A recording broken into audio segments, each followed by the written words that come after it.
De son ressenti, du contact, de l'accueil qui lui a été réservé, des réactions des gens à travers les différentes villes, et de voir quelle est son intime conviction et qu'il fasse un petit peu le bilan de son opération qu'on a baptisée Opération contre la vivisection, et qui, à travers tous les médias français, a été relayée de bout en bout, jusqu'à un article hier matin dans le quotidien Libération.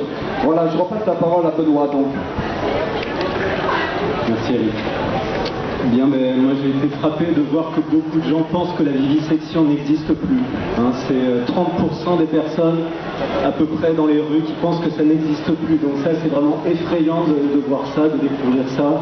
Moi ça fait qu'1 an que je milite, mais franchement d'apprendre ça, ça m'a stupéfait. Donc ça m'a donné encore plus de rage pour continuer. Ce que je souhaite, donc je vous disais tout à l'heure, je ne vais pas refaire une opération vélo tous les 6 mois et personne d'autre.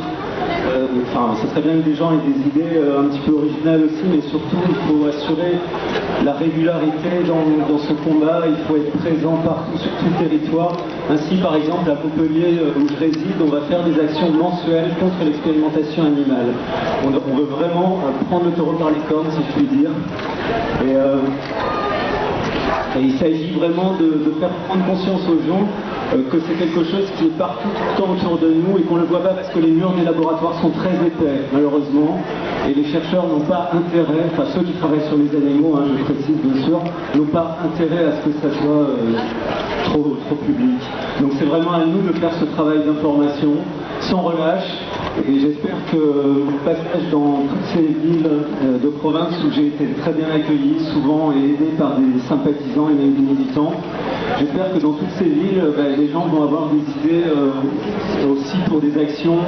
On les aidera avec l'International Campaign, avec le collectif Stop aux animaux dans les labos, on les aidera à mettre en place des nouvelles actions, et j'espère pouvoir leur faire partager mon expérience au bout de ces 20 jours. Voilà.